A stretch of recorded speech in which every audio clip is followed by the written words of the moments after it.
갈라디아서 1장 6절부터 10절의 말씀입니다.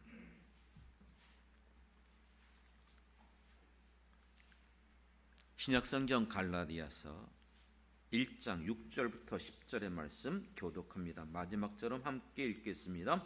그리스도의 예수로 너희를 부르신 이를 이같이 속히 떠나 다른 복음을 따르는 것을 내가 이상하게 여기노라.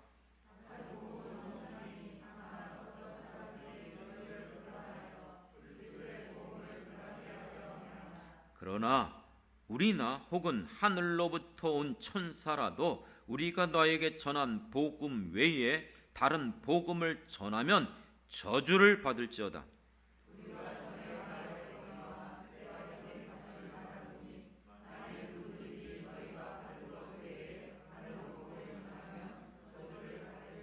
같이 읽겠습니다. 이제 내가 사람들에게 좋게 하랴 하나님께 좋게 하랴 사람들에게 기쁨을 구하랴 내가 지금까지 사람의 기쁨을 구하였다면 그리스도의 종이 아니니라. 아멘. 아멘.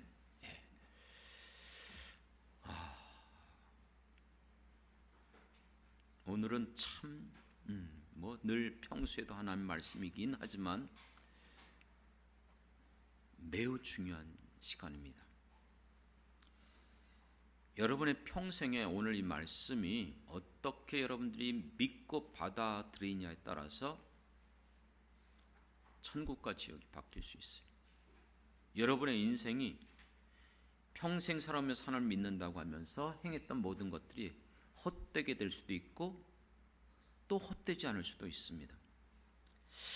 오늘 이 말씀을 전하게 된 이유 중에 하나는 우리가 이제 추수감사절을 앞두고 어떻게 해서든지 우리를 불러주시고 또 우리에게 이 교회를 세우게 하신 것처럼 죽어가는 영혼들 영적 추수를 우리가 하길 원합니다. 그렇다면 우리가 전도할 때 반드시 믿지 않는 그분들에게 내가 만난 하나님 그리고 내가 받은 구원에 대해서 분명하게 전할 수 있어야 됩니다. 그래서 예전에 여러분들에게 구원의 간증문을 쓰게 했던 이유도 다른 거 아니에요. 내가 예수 믿기 전에 나는 어떤 삶을 살았는가? 그런데 내가 어떻게 예수님을 만났는가? 그리고 나의 삶은 지금 어떻게 변했는가? 분명하게 간증할 수 있어야 내가 전도하는 그 사람에게 내가 가지고 있는 이 복음, 내가 받은 이 구원에 대해서 확신 가운데 전할 수 있는 거 아니겠습니까? 그런데 내가 과연 구원 받았는지 확신도 없고 내가 받은 복음이라는 게 도대체 어떤 것인지도 정확하게 말하기도 이게 한계가 있고 아니 그러면 내 문제도 해결하지 못하면서 어떻게 복음을 전할 수 있겠습니까? 여러분 우리가 믿고 따르는 것은 어떤 누구의 말이 아님을 거듭 말씀드립니다. 오늘 사도 바울도 그것을 그렇게 강조하고 있어요. 우리가 믿고 따르는 것은 오직 성경에서 기록된 하나님의 말씀만 우리는 믿고 따릅니다. 믿습니까? 그것이 기독교의 믿음이에요. 기독교는 누가 전해주고 누가 말하고 처음이고 그 간증이 믿음이 아닙니다. 오직 하나님의 말씀을 통해서 그래서 믿음은 들음에서 오는 거고 들음은 그리스도의 말씀 하나님의 말씀인 줄 믿습니다. 그러므로 저는 간절한 마음으로 기도하면서 이 말씀을 전합니다. 지금 저는 이게 기도예요. 오늘 이 하나님의 말씀을 들을 때에 성령께서 진리 가운데로 인도해 주셔서 하나님께서 우리에게 주신 이 복음 곧 예수 그리스도의 복음을 분명하게 깨닫고 더 이상 흔들리지 않고 내가 받은 이 구원에 대한 확신을 갖고 그래서 다른 사람들에게도 이 복음을 전할 수 있는 성도들이 될 수 있도록 주여 역사하여 주시옵소서 성령이여 역사하여 주시옵소서 그러면서 저는 예수님의 이름으로 축원하면서 기도하고 이 말씀을 전합니다. 생각해 보십시오. 요즘 웬만한 분들 실손보험이나 암보험들 다 들고 있지 않습니까? 어떤 분이 이제 이 보험을 암보험을 들었어요. 그래서 보험사를 통해서 어떤 암을 걸리든지 거기에 대해서 보장해주고 수술하면 또 거기에 모든 것들 약속 받았어요. 근데 나중에 생각지 않은데 정말 뭐 누구나 걸릴 수 있는 거니까 암에 걸렸어요. 그래서 이제 청구했는데 지급이 되지 않는 거예요. 왜 그럴까요? 분명하게 암 보험이었고 암에 걸려서 수술하거나 그런 모든 것 제공해 주겠다 하는데 특약 조건이 있었던 거예요. 그런 거 아십니까? 잘 살펴보셔야 돼요. 어떤 암이 제외가 되는 암들이 있어요.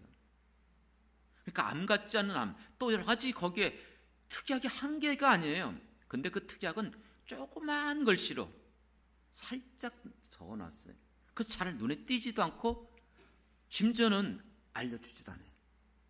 그러니까 나는 분명하게 모든 보험 다 해결될 줄 알았는데 알고 봤더니 내가 가입한 것이 여러 가지 제약이 있는 거예요. 최신 핸드폰을 구입하게 되는데 예전에 그런 거 있었잖아요. 공짜 폰. 돈 안 내도 된다는 거예요. 무료로 준다는 거예요. 공짜로 받을 수 있는 거예요. 그래서 혹해갖고 그것을 구입하려고 하는데 특약 조건이 딱 있는 거예요. 특정 기간 동안 그들이 정한 게 뭐 6개월, 3개월 뭐 있어요. 그렇죠? 그 통신사에서 가장 비싼 요금제를 들어야 된다는 게 조건이에요. 공짜예요? 그 공짜 아니에요. 평소 한 3, 4만 원이면 써야 될 것을 10만 원대로 여러분 요금제를 드는 게 어떻게 공짜입니까? 누구든지 예수의 이름을 부르는 자는 구원을 받으리라. 주 예수를 믿으라. 그리하면 너와 내 집이 구원을 얻으리라. 너희가 예수를 믿을 때 마음으로 믿어 입으로 신하면 구원을 얻으리라. 믿습니까? 제 얘기 아니죠? 성경에 기록되어져 있는 말씀입니다.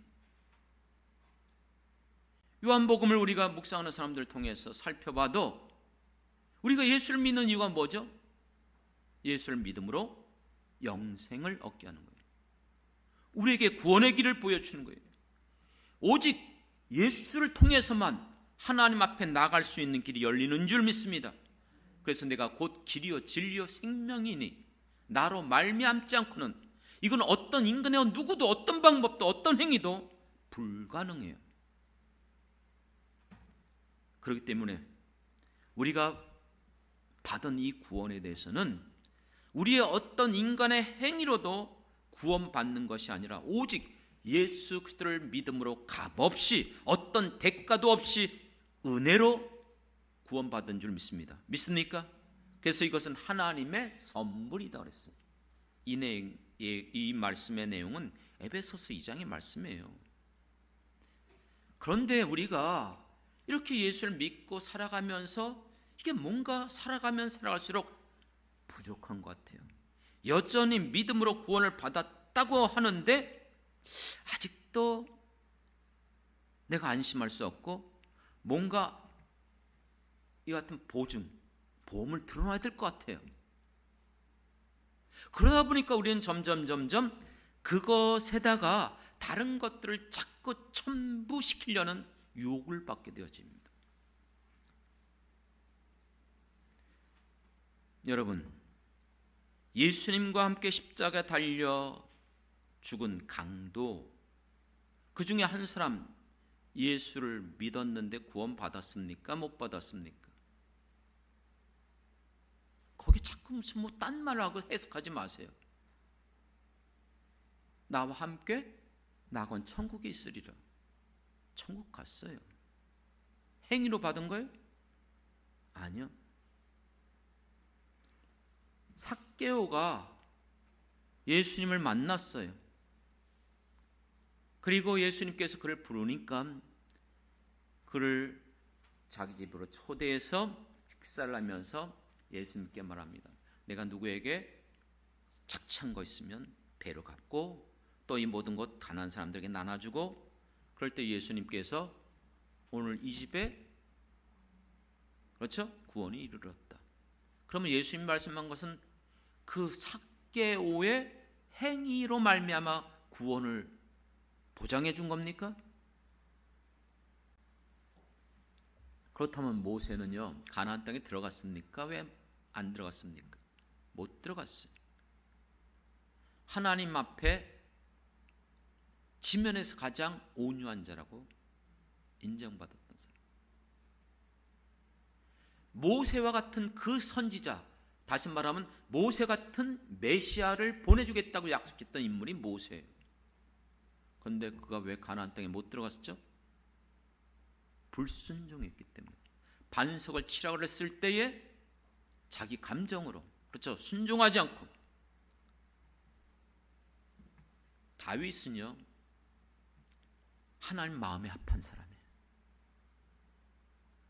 정말 모든 왕들을 얘기할 때마다 다윗과 같지 않았으며 다윗과 같았으며 언제나 기준이 다윗이었어요. 그런데 이 다윗은요, 끔찍한 죄를 저질렀어요. 아시는 것처럼 간음죄와 살인죄를 저질렀어요. 요한계시록 뒷부분에 가보면 천국에 들어가지 못하는 사람들을 얘기하는데, 열과는 중에서 거짓말하는 자, 그렇죠, 살인하는 자, 간음하는 자, 이 같은 자들이 나와요. 다윗 천국 갔어요? 못 갔어요? 여러분, 우리가 이 땅에 살아가면서 하나님의 사람으로 우리가 살아갈 때에 믿는 자의 삶의 모습 굉장히 중요해요. 예수를 닮아가야 되고 우리는 성화가 되어야 되고 변화가 되어야 되는 건 사실입니다. 그렇지만 물어보겠습니다. 여러분들이 그 같은 변화, 성화되는 그것 때문에 그것이 구원의 조건이 됩니까? 그것으로 인해서 여러분들이 구원받을 수 있다고 여깁니까? 우리가 구원을 너무 편협되게 생각하고 오해하고 있어요. 구원은요, 내가 회개하고 예수님을 믿는 것, 그게 구원의 전부가 아니에요. 그건 시발점이에요. 구원은 처음부터 내가 예수를 만나고 영접하고 회개하고 내가 거듭나 중생이고 성령이 내 안에 들어옴으로 말미암아 내가 성화되어 살면서 예수님이 이 땅에 오실 때까지 내가 주님을 믿고 의지하여 영으롭게 변화되는 그 모든 과정이 구원이에요. 그런데 우리는 자꾸 한쪽만 끄집어내서 이것을 구원으로 착각하고 오해하고 그걸 가지고 주장하다 보니까 이렇게 혼란에 빠지는 문제가 생기는 거예요.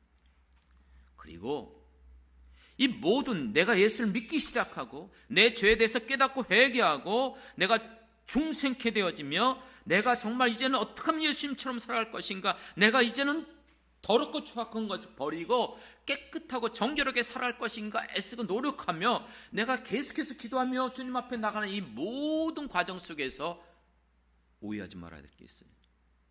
그건 여러분의 힘으로 되는 게 아니에요. 여러분의 능력으로, 여러분의 결심으로 되는 게 아니에요. 그것까지도 철저히 성령의 역사인 줄 믿습니다.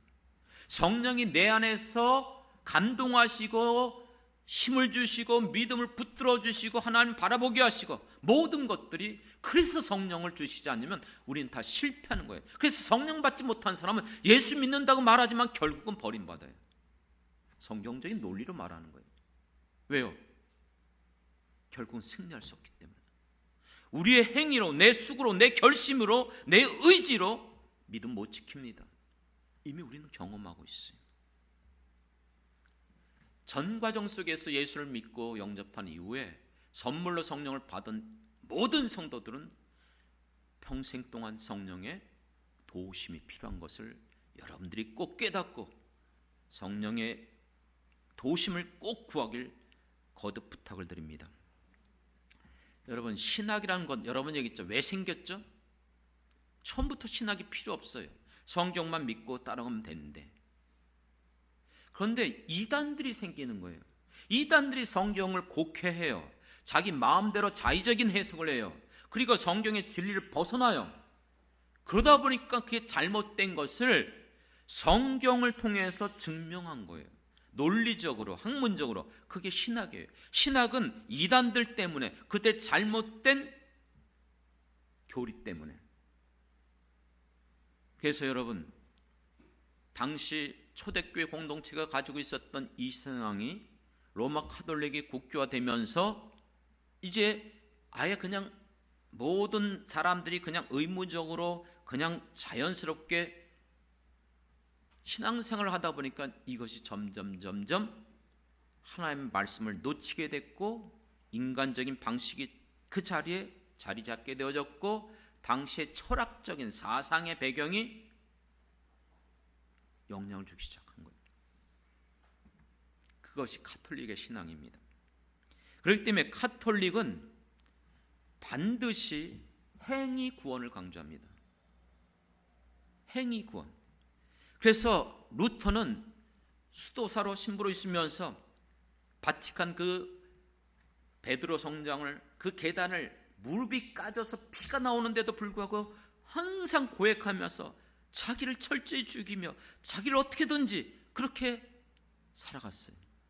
근데도 구원의 확신을 받을 수가 없었어요. 여전히 자기는 버림받았다는 것을 두려워하고 있었어요. 그러다가 아시는 것처럼 로마서 1장 오직 의인은 믿음으로 말미암아 살리라, 이 신칭이 거기서 나온 거예요. 그렇습니다. 우리가 구원받을 수 있는 유일한 길은 예수 그리스도를 믿음으로 말미암아 의롭다함을 얻는 이 놀라운 축복의 말씀인 줄 믿습니다. 이 로마서에 대해서 이 시간 다 설명할 수 없죠. 하지만 여러분 기억하시기 바랍니다. 우리의 구원의 절대적인 조건은 성경 어디에도 우리의 행위로 구원받는다고 말한 적이 없고 받을 수도 없어요. 그렇게 말을 해도 못 받아요. 왜? 우리가 행위가 도달하지 못하기 때문에. 오직 예수를 믿음으로 말미암아 구원받는 것이 기독교의 절대적인 진리예요. 그런데 이것을 알지 못하는 사람들이 공격하는 말씀이 있어요. 여러분, 우리는 예수를 믿음으로 여러분의 신분이 마귀의 자녀에서 하나님의 자녀로 옛사람을 벗어버리고 새로운 피조물이 되어 하나님의 사람들이 된 줄 믿습니다. 그런데 기억해 보십시오. 그러면 여러분들이 하나님의 자녀 됐다가 어떤 땐 마귀 자녀 되는 거예요? 옛사람이 됐다가 또 새 사람이 되고 또 다시 또 옛사람이 돌아가는 거예요? 여러분이 받은 구원은 언제나 제한적이고 부분적이고 불완전해서 또다시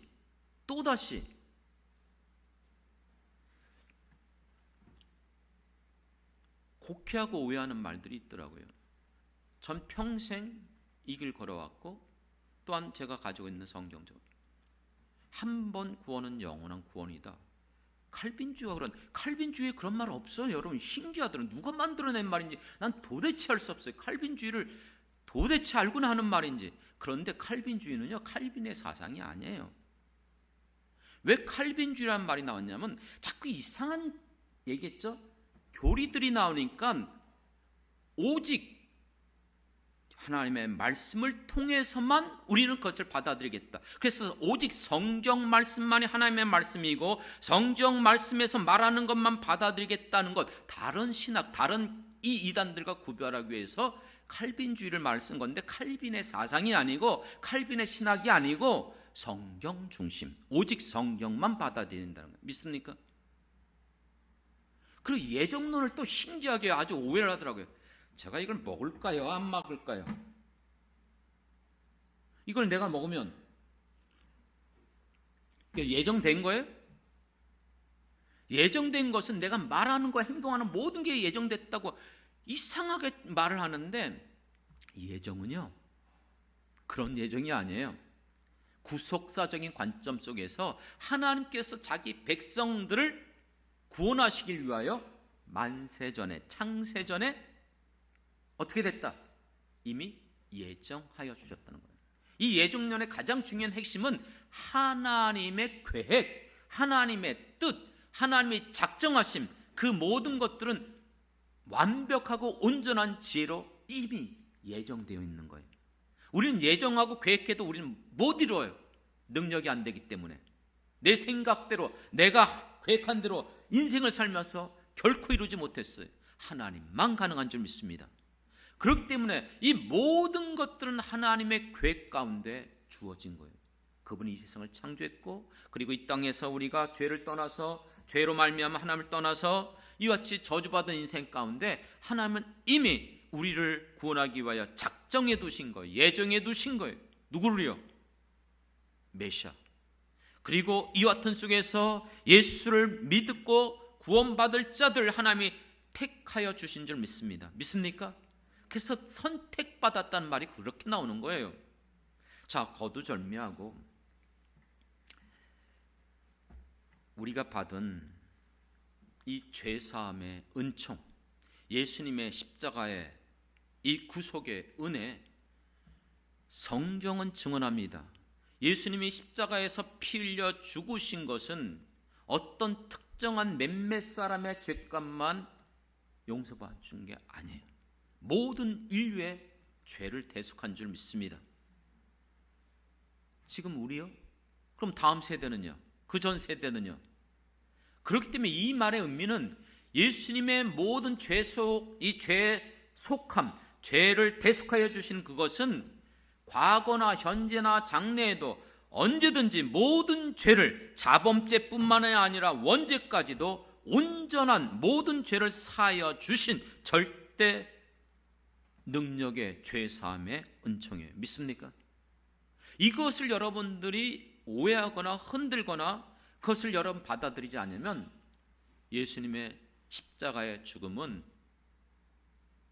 헛된 죽음이에요. 불완전하기 때문에, 제한적이기 때문에 다시 우리의 이 죄사함을 위해서, 우리를 다시 죄 가운데서 구원해 주시기 위해서 어떻게 그 죄값을 사여 줄 수 있어요? 인간의 어떤 노력도 안 되죠. 그럼 오직 하나 예수님의 피예요. 그럼 예수님이 또 오셔야 돼요. 그리고 또다시 십자가에 죽으셔서 죄값을 치러야 돼요. 그러나 성경은 분명히 증언합니다. 단번에 드림으로 더 이상 드릴 제사가 없어졌다. 믿습니까? 자, 흔히 우리가 이런 용어를 합니다.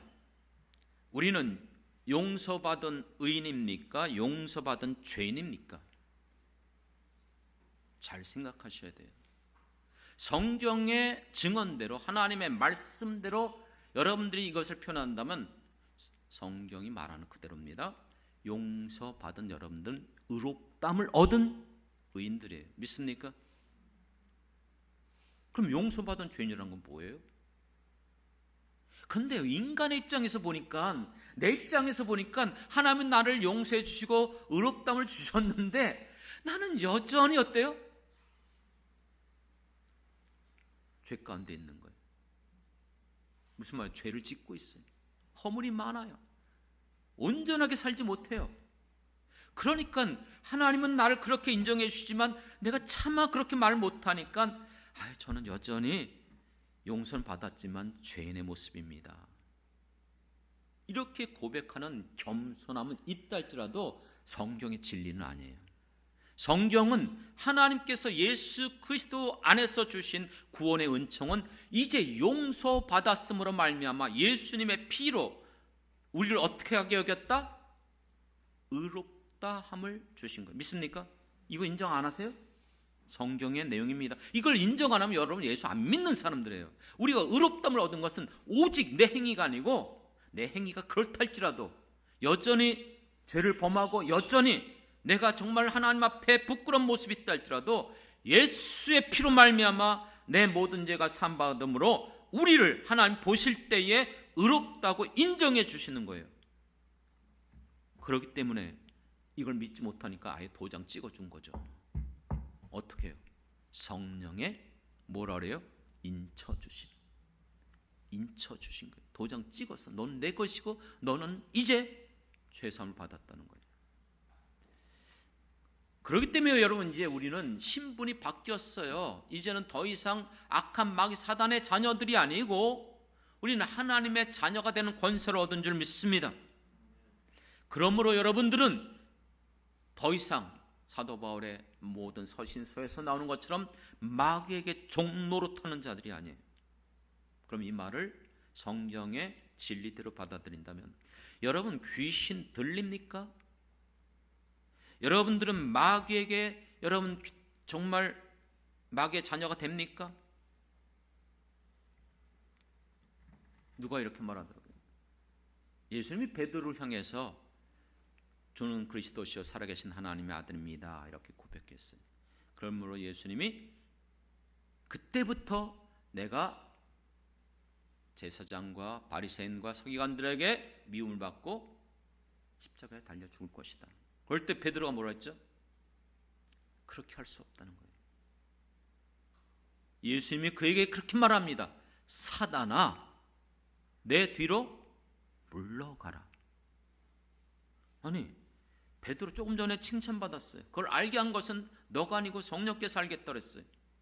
그러면 성령이 그 안에 있다는 얘기 아니에요, 그렇죠? 그런데 다시 지금 예수님 뭐라고 그래요? 사단아, 내 뒤로 물러가라. 이 말의 의미는 너가 사단이란 뜻 의미도 있는 것처럼 보이지만 중요한 게 있어요. 이렇게 말씀해요.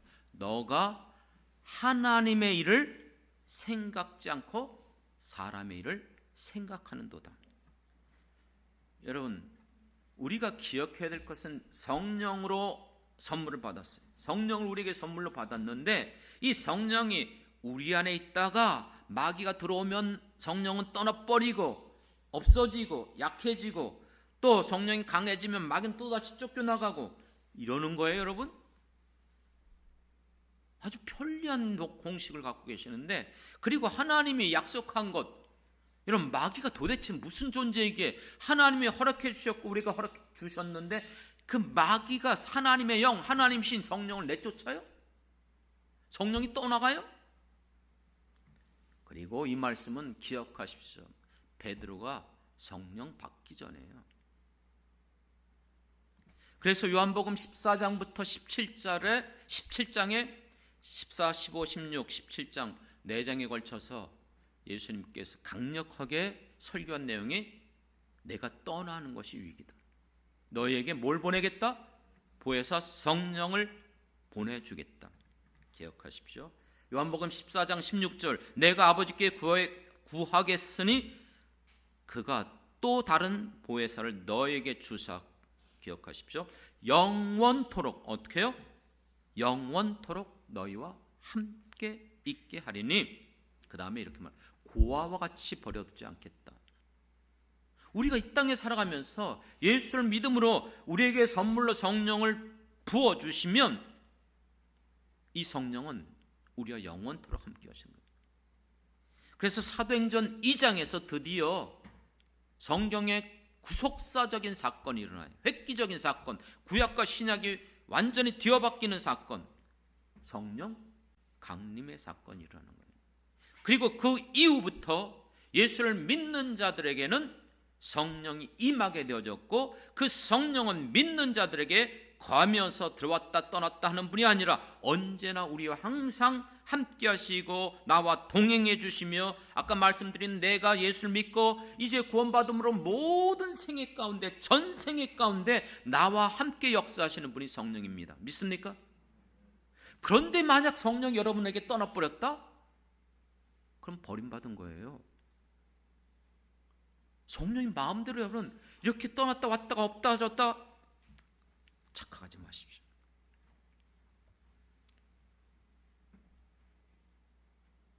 그래서 성령을 소멸치 말라고 얘기한 것이고 우리는 중요한 것은 내가 성령이 있는데도 성령이 없는 사람처럼 살아가기 때문에 성령의 충만함을 받으라고 명령한 거예요. 한번 생각해 보십시오. 여러분 누가 구원을 받을 수 있죠? 누가 천국문에 들어갈 수 있죠? 어느 분이 그러더라고요. 천국문을 낮추지 말라는 거예요. 오히려 천국문을 너무 이게 낮춰놨기 때문에 높여놔야 된다는 거예요. 맞아요. 천국문 굉장히 높아요, 여러분. 하나님께서 정하신 천국으로 들어갈 수 있는 그 문턱이 너무너무 높아서 누구도 넘어갈 수 없어요. 하나님이 정한 천국에 들어갈 수 있는 문이 뭔지 아십니까? 율법이에요. 율법을 지키는 자만이 의롭다함을 얻을 수 있어요.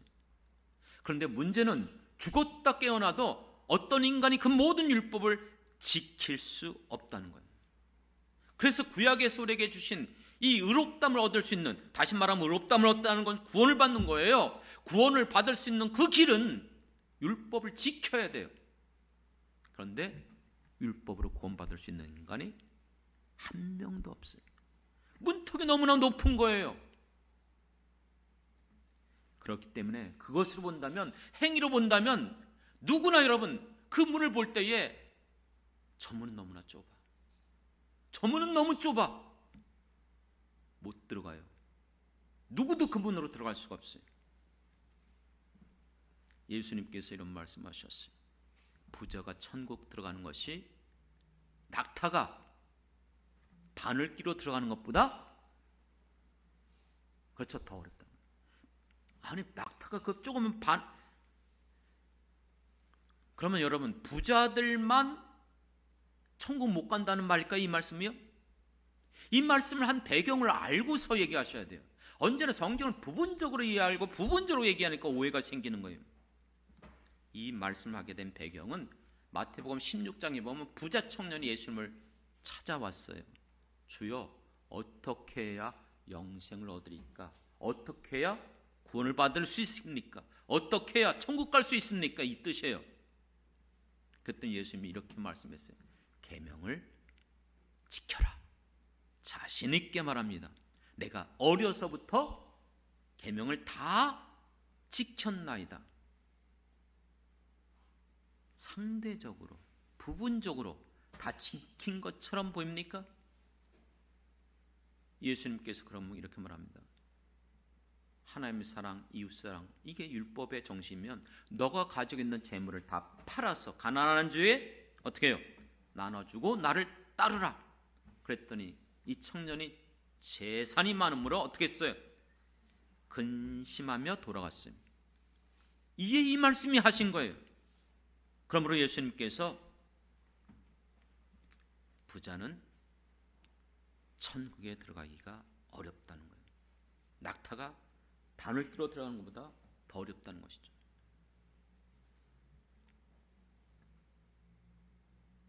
그러면 이 말씀은 부자를 말한 거예요?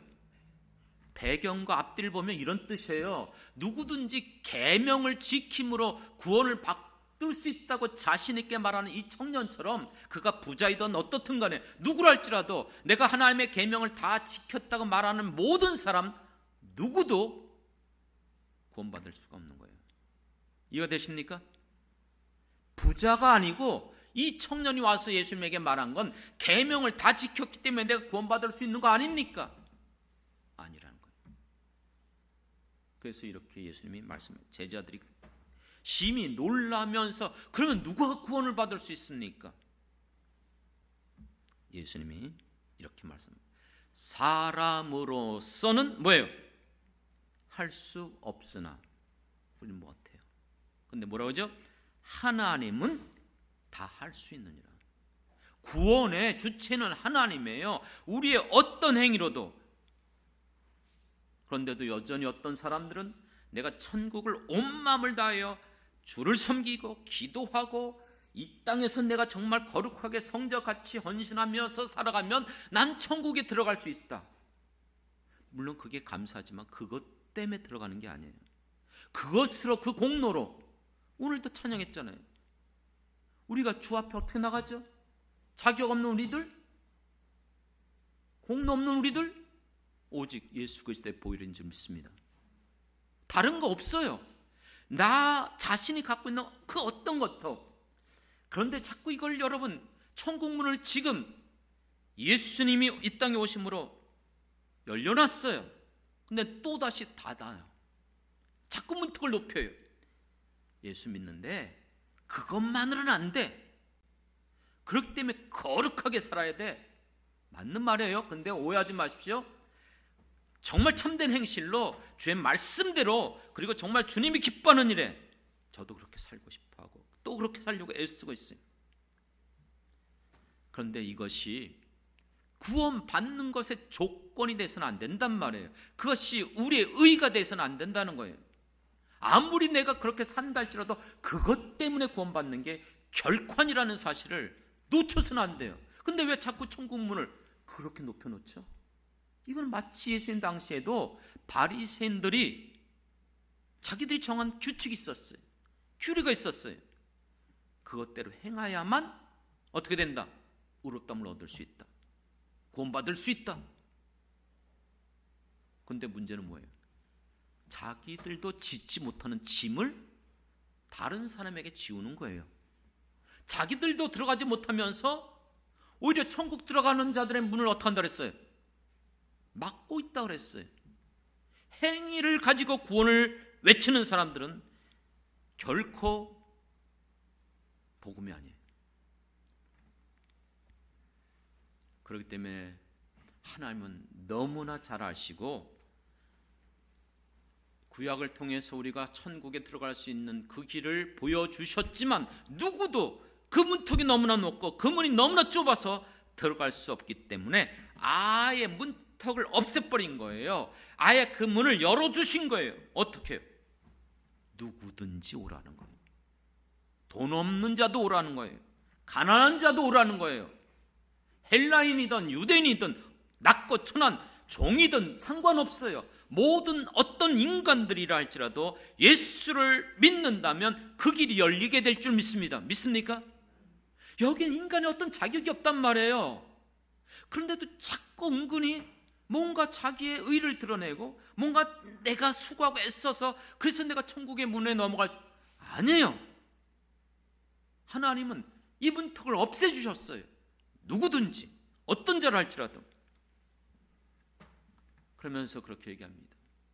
그분들이 이렇게 간증하는 내용을 들어보면 근데 가만히 들어보면 그렇게 내놓을 것도 없어요. 뭐 집안이나 자기가 살아온 곳이나 조금 다른 사람보다 조금 더 기도했고 조금 더 열심히 여러분 그것 때문에 하나님이 그 자리를 세워준 거 아니에요. 자격 없는데 예수를 믿음으로 말미암아 충성되이 여겨서 각 사람마다 주신 그 믿음의 분량대로 그 자리를 세워주신 줄 믿습니다. 무슨 말이냐면 여러분이 저하고 비교할 때 내가 여러분보다 뭔가 뛰어나고 내가 좀 더 의롭고 내가 좀 더 하나님을 더 의지하고 더 하나님 앞에 충성하면 아니요. 저 그렇게 착각하네요. 이와 같은 이 사실을 무참히 깨트려버리는 사람이 제 옆에 있어서 항상 말하지만 저는 철저히 제가 얼마나 못되고 얼마나 엉망인지를 알아요. 인간은 다 똑같아요. 그것 때문에 내가 이 자리에 선 거 아니라니까요. 오직 예수 그리스도를 믿는 것 하나 때문에 은혜로 하나님께서 나에게 이 길을 열어주시고 충성되이 여겨서 이 직분을 맡겨주신 겁니다. 믿습니까? 그렇기 때문에 천국에 들어갈 수 있는 문은 누구에게나 열려 있어요. 어떤 분이 요한계시록을 가지고 인용하면서 얘기하더라고요. 요한계시록 마지막 장 21장인데 20장에 보면 이런 말씀이 있습니다. 12절 또 내가 보니 죽은 자들이나 큰 자나 작은 자나 그 보좌 앞에 서 있는데 책들이 펴 있고 또 다른 책들이 펴졌으니 곧 생명책이라. 잘 이걸 본문을 아셔야 돼요. 죽은 자들이 자기 행위를 따라 책들에 기록된 대로 심판을 받으니 죽은 자는 한 자는 모든 자들이 하나님 앞에 이제 서는 날이 옵니다. 그 보좌 앞에 책이 있어요. 그 책은 그 사람이 살아오면서 살아온 모든 행위가 기록되어져 있어요. 그 기록된 대로 심판을 받아요. 13절로 가보면 바다 가운데 죽은 자나 사망의 음부나 어디서 죽은 자든 죽은 자들도 결국 주님 앞에 다 서요. 그리고 이렇게 말합니다. 자기의 행위대로 심판을 받는다.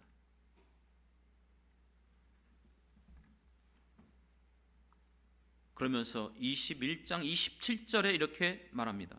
속되고 가증한 것 거짓말하는 자는 결코 그리로 돌아오지 못하리라. 그리로 돌아오지 못하리라. 그러니까 우리의 행위가 이 같은 여러분 더럽고 추악하고 거짓말하고 이렇게 산 사람 어떻게 천국 가요?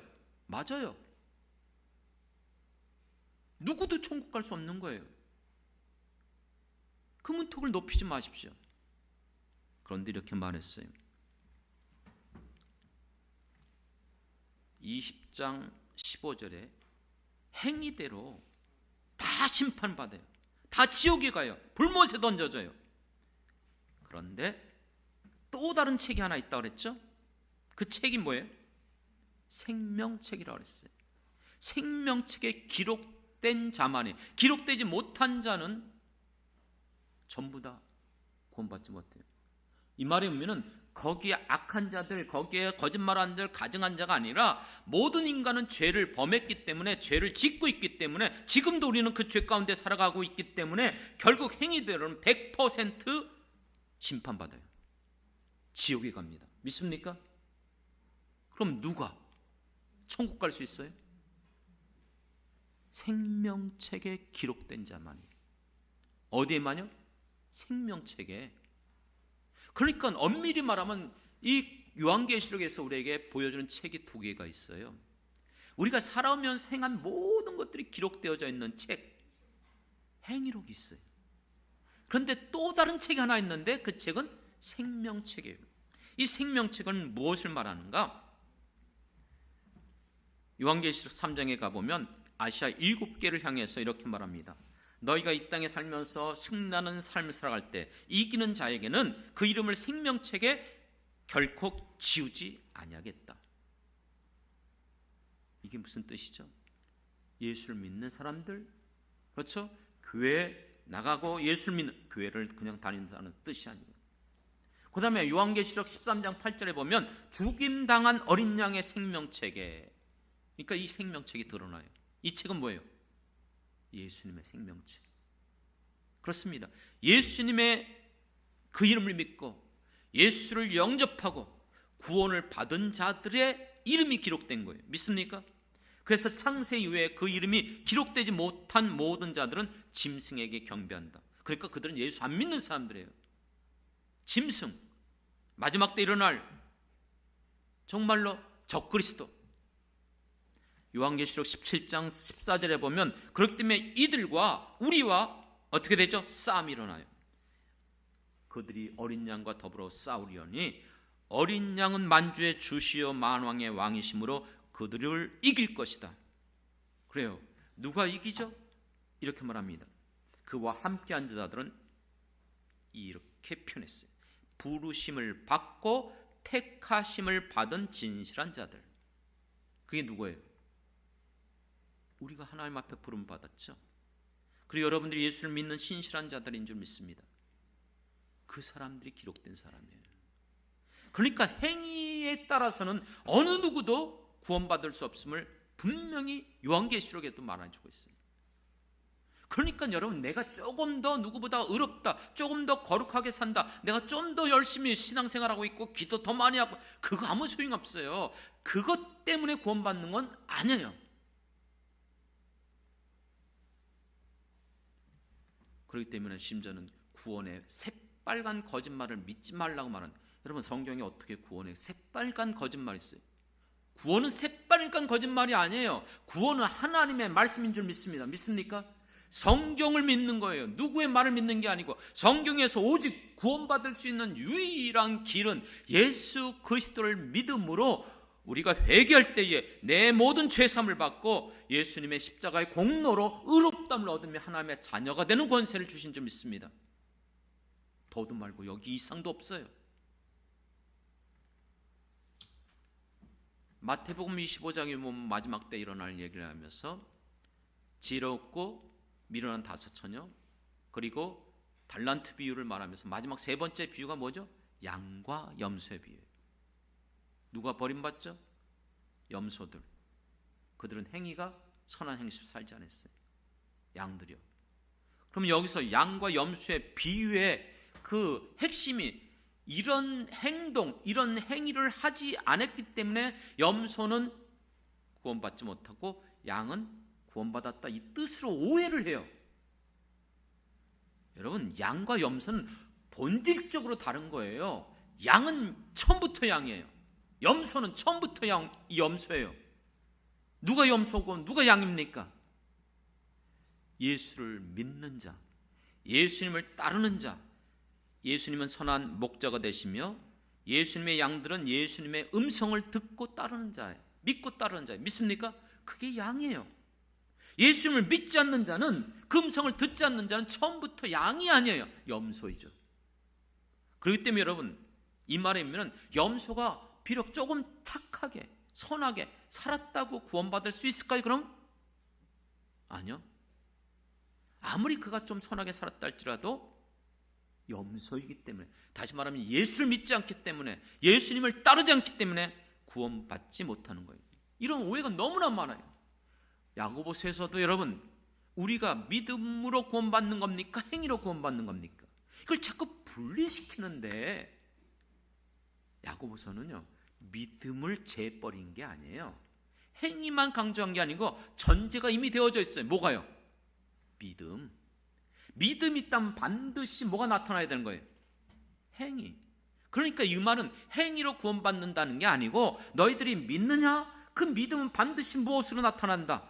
행위. 이건 분리될 수 있는 게 아니에요. 그렇기 때문에 심지어 이렇게 말했죠. 야고보서 2장에서 보면 우리 조상 아브라함이 어떻게 의롭다함을 받았느냐? 아들을 이 제단에 바쳤으므로 행위로서 의롭다함을 얻었다, 이렇게 표현된 거예요. 그러니까 이게 행위입니까? 아니죠. 로마서에서도 보고 다른 데서도 보면 왜 아들을 바쳤다 그랬어요? 하나님이 주신 아들 죽인다 할지라도 죽은 자 가운데서 어떻게 할 줄 알았다, 믿었다, 살릴 줄 믿어. 이미 믿음이 있었던 거예요. 그 믿음이 행함으로 드러난 거예요. 믿습니까? 그러니까 행함 없는 믿음은 이미 죽은 거예요. 그러니까 행함과 이 믿음은 같이 일하고 같이 행해서 온전해진다고 분명히 말해주고 있어요.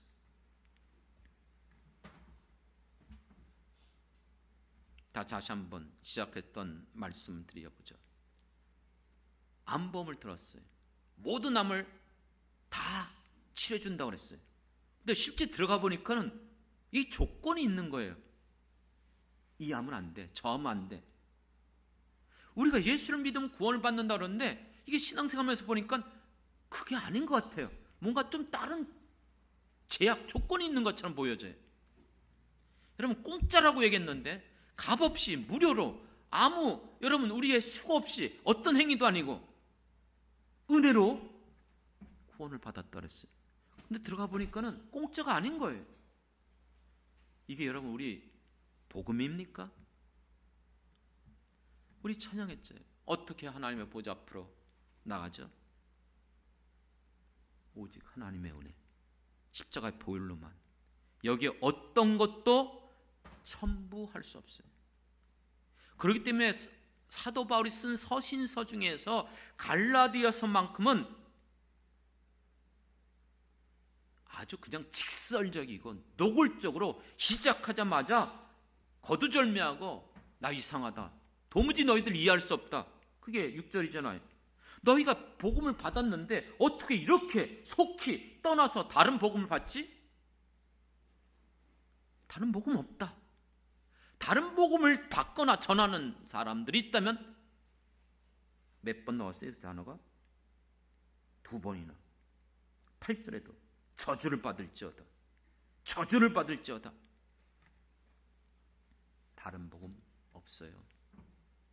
우리의 어떤 1%도 인간의 노력, 수고, 행위 첨부될 수 없습니다. 오직 구원은 예수를 믿음으로만, 값없이 예수님의 공로로 구원받게 될 줄 믿습니다. 또 하나 말씀드리죠. 또 어떤 분이 이 말씀을 가지고 얘기하는데, 이 사도 바울이 자기를 가리켜서 뭐라고 얘기했죠? 나는 죄인 중에 괴수다. 그러니까 사도 바울도 자기를 죄인으로 여겼다는 거예요.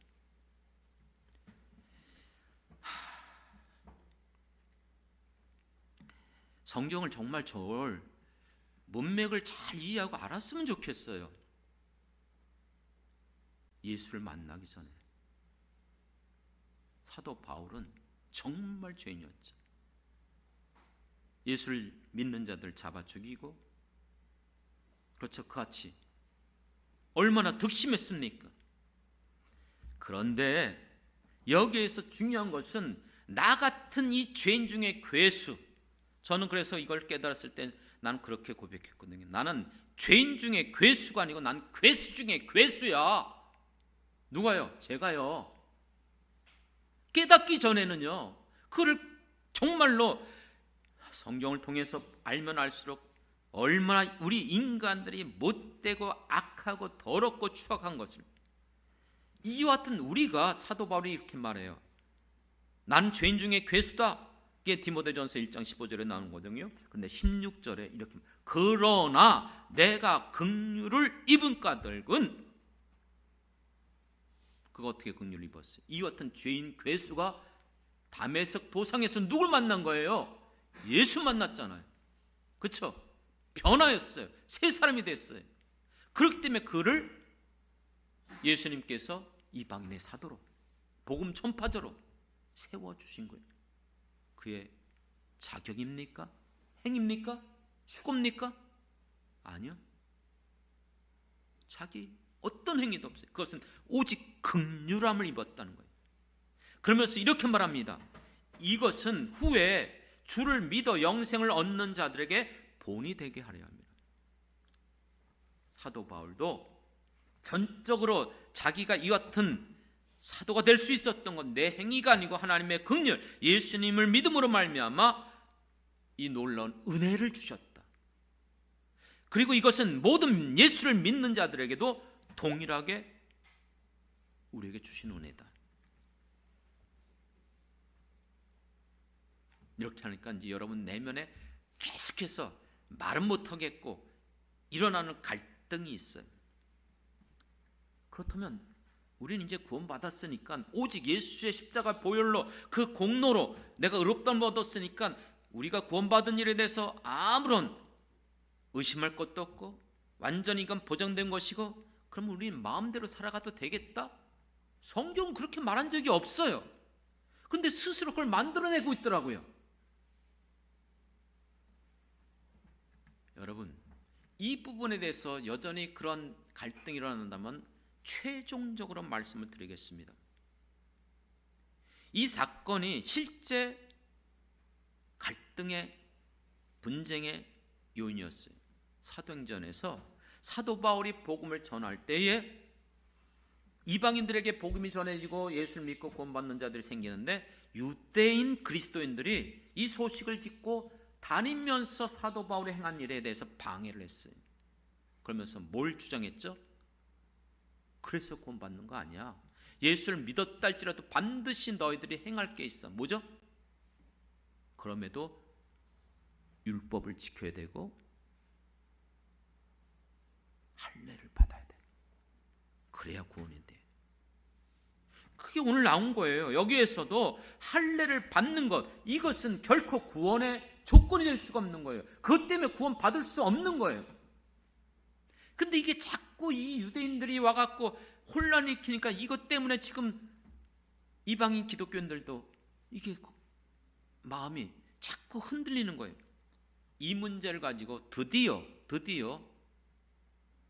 총회가 열렸습니다. 오늘날로 말하면 예루살렘 공의회가 모여서 모든 사도들, 모든 사람들, 그리고 믿는 자들과 또 사도 바울과 그리고 함께한 사람들을 통해서 이 문제를 가지고 의논했어요.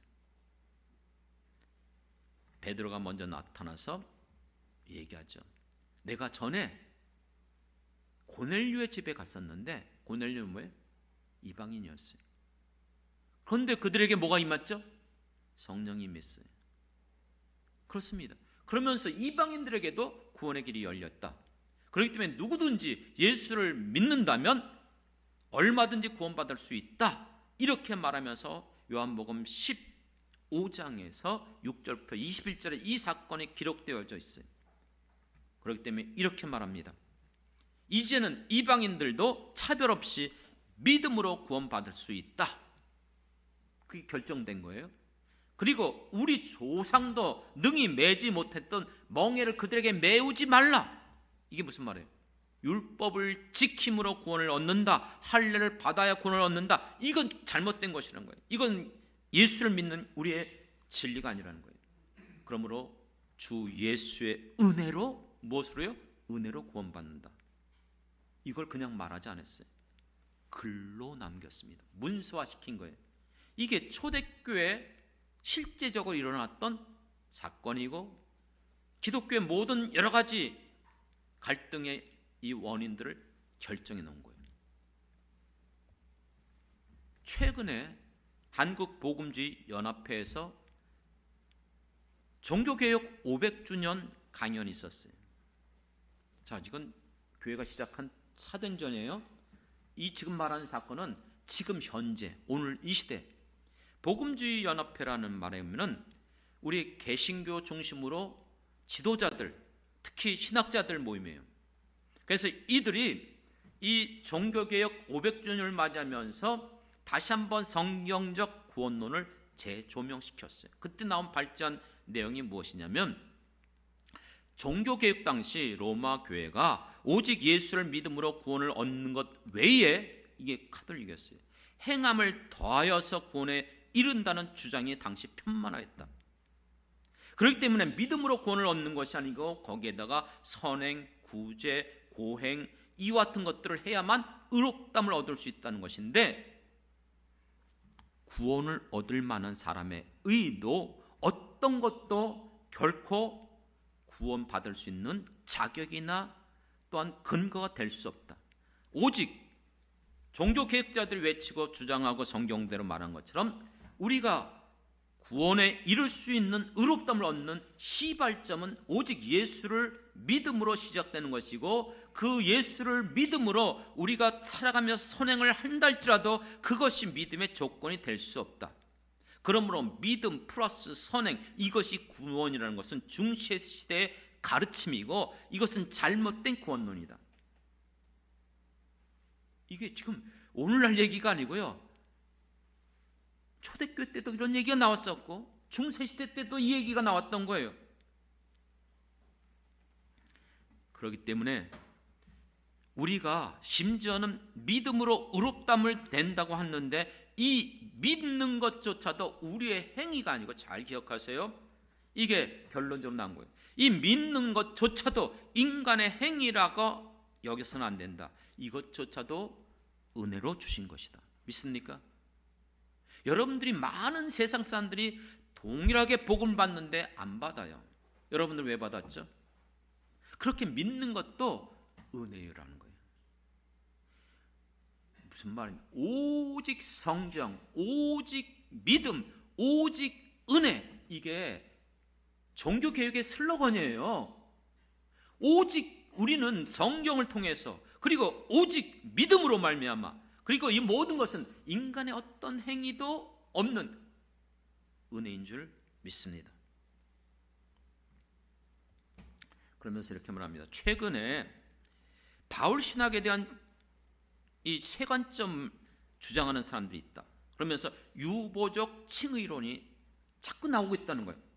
이게 무슨 말이냐면 예수를 믿는 믿음 외에 율법 준수, 다시 말하면 하나님을 믿는 사람답게 살아가야만이 그것이 진정한 칭의를 얻는 것이다. 그러니까 지금 구원받은 우리가 의롭다함을 받는 것은 유보적이다.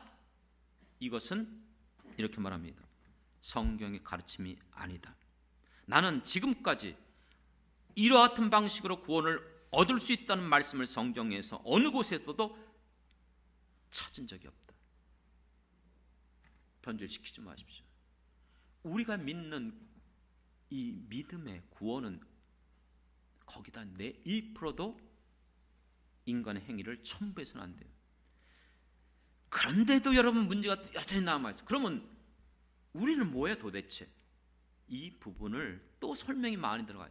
다음 주에 이 부분을 좀 얘기하겠지만 여러분 우리가 예수를 믿고 구원받은 사람들이라면 마음대로 육신대로 정욕적으로 정말 세상 사람들과 다를 바 없이 결코 살아갈 수 없습니다. 왠지 아십니까? 뭘 선물로 받았죠? 성령. 성령이 그 안에 거하는 사람들은 결코 그렇게 못 살아요. 그렇기 때문에 우리가 예수를 믿으면 점점 성화되어지고 점점 주님이 기뻐하는 삶을 살려고 하는 거예요. 그런데 그렇게 살다고 해서 그것 때문에 내 구원이 보장되고 그것 때문에 내가 구원을 받는 조건은 아니라는 거예요. 이해가 되십니까?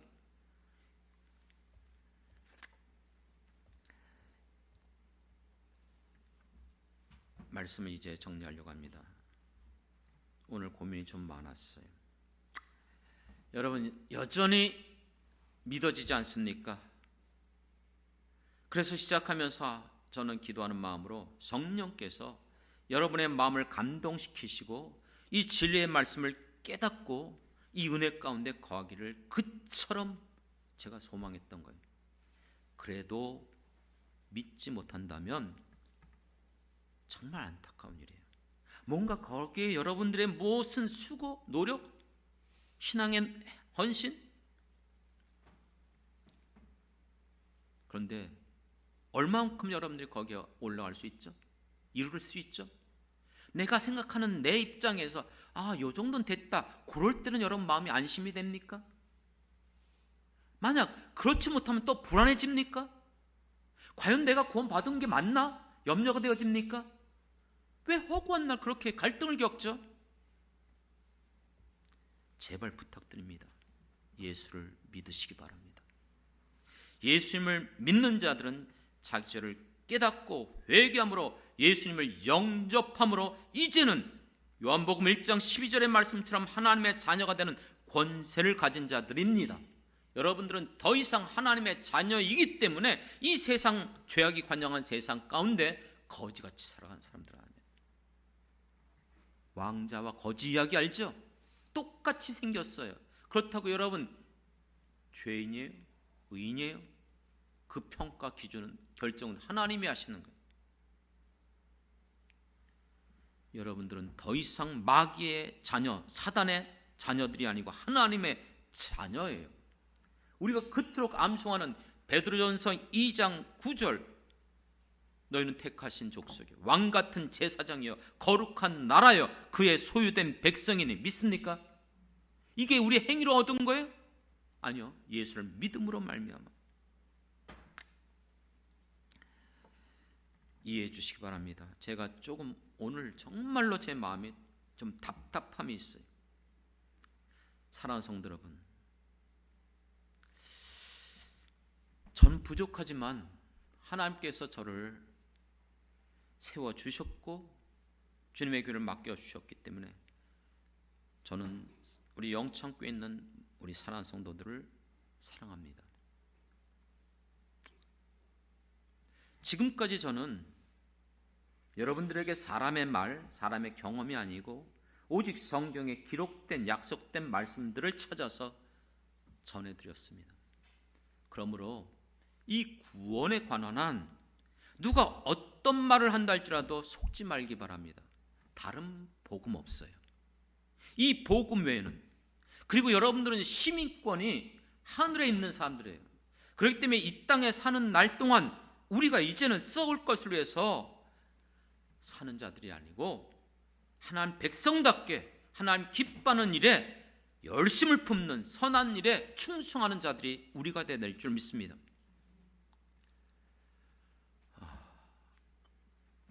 그래도 믿지 못하겠다면 죄송합니다. 사람들이 좋아하는 방식으로 말하겠습니다. 사도 바울도 너무나 답답해서 이런 말을 했어요. 부득불 내가 자랑하노라. 내가 바리새인이요 열심히 이루는 사도들보다 더 열심히 있었고 득심하였고 내가 가말리엘 문 안에서 내가 율법을 배웠고 그리고 내가 정말 누구도 경험하지 못한 영적 체험을 가지고 있어요. 제가 언제부턴가 잘 모르겠어요. 최근에 탈모가 좀 일어나요. 은근히 이렇게 오늘도 머리 감는데 많이 이렇게 빠지더라고요. 그리고 보니까 스트레스를 많이 받으면 탈모도 오고 흰머리도 많이 난다요. 저는 상당히 오늘 부담감을 가지고 하나님 말씀을 전해요. 다른 게 아니고 정말 이 말씀을 전하는데 어떻게 해서든지 성도들이 이 말씀을 올바르게 성경의 진리를 깨달았으면 좋겠다. 전 평생 목회를 해오고 또 성경 연구를 위해서 프리세터 성경 연구원의 강사로 20여 년 동안 이것을 계속해서 그리고 오해하지 말고 들으시는 거예요. 사도 바울이 말했던 거죠. 제가 신학도 한두 군데 한 것이 아니고 그리고 수십 년 동안 목회자들에게 이 말씀을 가르쳐 왔어요. 성경 한 부분 한 부분이 아니라 아예 성경 한 권 한 권을. 그런데 지금까지 성경을 가르치면서 이 말씀을 들을 때 거기에 참여한 어떤 목회자들도 항의하거나 따지거나 받아들이지 않는 분 거의 없었어요. 오히려 기뻐하면서 정말 하나님 말씀이 정리가 됐다고, 그러면서 정말 그 말씀을 붙잡고 힘있게 성도들에게 말씀을 전하며 기뻐하는 모습을 보였어요. 요즘 시대는요, 하나님 말씀을 있는 그대로 전해도 압니다. 자기들이 갖고 있는 신앙생활, 자기들이 가지고 있는 편협된 그 같은 성경적인 시각, 저는요 입맛대로 성경 말씀을 전하려고 그러지 않아요. 사도 바울이 그렇기 때문에 10절에 말한 거예요. 내가 사람에게 좋게 하랴 하나님에게 좋게 하랴. 여러분, 사람들이 좋아하는 말씀 전할 수 있겠지만 듣기가 어렵고 받기가 어려워도 오직 하나님의 말씀만 전하겠다는 거예요. 부득불 여러분들에게 자랑하고 부득불 여러분 내가 간증하는 것 오해하지 않길 원합니다. 이거는 성경 말씀 아니에요.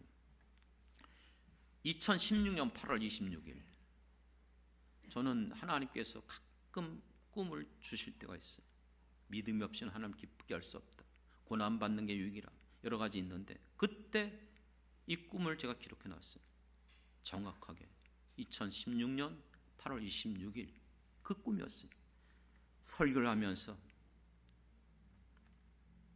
우리가 구원을 받는 것, 우리의 행위, 우리의 수고, 우리의 그 어떤 것으로도 얻은 것이 아닙니다. 우리의 이 구원은 오직 예수 그리스도의 십자가의 그 보혈의 피로 말미암아 그것을 믿을 때에 구원을 받았습니다. 우리의 구원은 오직 예수 그리스도 주님 한 분뿐입니다. 그렇게 하더라고요. 그러면 눈물을 펑펑 흘리면서 그때 설교했어요. 그래서 제가 그것을 꿈을 꾼 것을 그대로 기록했어요. 2020년 3월 10일 두 가지만 얘기를 합니다. 그때도 꿈을 꿨어요. 잘 몰라요. 누군지 모르겠어요. 어떤 사람 같은 신분이에요. 하나님인지 나는 모르겠지만 저에게 나타나서 이렇게 말했어요. 내가 구원을 받는 것은 너의 행위로 구원을 받는 게 아니다. 너의 죄를 깨닫고 회개하고 예수를 믿었기 때문에 그것 때문에 너가 구원을 받는다. 저는 평생 살아가면서 앞으로도 저는 이 믿음, 내가 받은 이 축복 전 놓치지 않을 겁니다. 난 평생 이것 때문에 여전히 난 육신적이고 여전히 실수하고 여전히 온전히 성화되지 못했어요. 부족해요. 그럼에도 내가 하나님 앞에 나갈 수 있는 길은 예수의 이 십자가 보혈, 믿음으로 구원을 얻었기 때문에 은혜로 받은 이것 때문에 내 평생 어떻게 하면 주님을 위해서 기뻐하며 살아갈 것인가? 전 이 길을 가고 싶어요. 이것 때문에 여전히 흔들리고 의심이 생기고 이것 때문에 내가 넘어지고, 아니요. 나는 하나님의 말씀을 믿기 때문에 내가 받은 이 구원은 내 행위, 내 수고, 어떤 누구의 말이 아니라 오직 하나님의 말씀, 예수를 믿음으로만 구원을 얻는 줄 믿습니다. 정말 바라고 원하옵기는 오늘 시간이 좀 지체됐지만 사랑하는 성도 여러분, 여러분들도 한 사람도 제외함 없이 정말 주님께서 우리에게 성경에서 보여준 이 길, 이 구원의 길 여러분들도 걸어갔으면 좋겠습니다. 그리고 우리에게 맡겨주신 이 복음의 비밀을 알지 못하는 사람들에게 분명하게 오늘 시작하면서 얘기했잖아요. 우리가 이것에 확신이 없고 여전히 갈등을 겪고 이것 때문에 여러분들이 흔들린다면 우리가 나가서 어떻게 예수님을 믿으십시오, 그래야 구원받습니다, 이거 전할 수 없잖아요. 이제는 확신 가운데 우리의 구원은 오직 예수 그리스도의 이 십자가의 구원으로만 구원받는 것을 믿으시고 거기에 어떤 것도 첨부하지 마십시오. 어떤 노력, 수고도 요구하지 마십시오.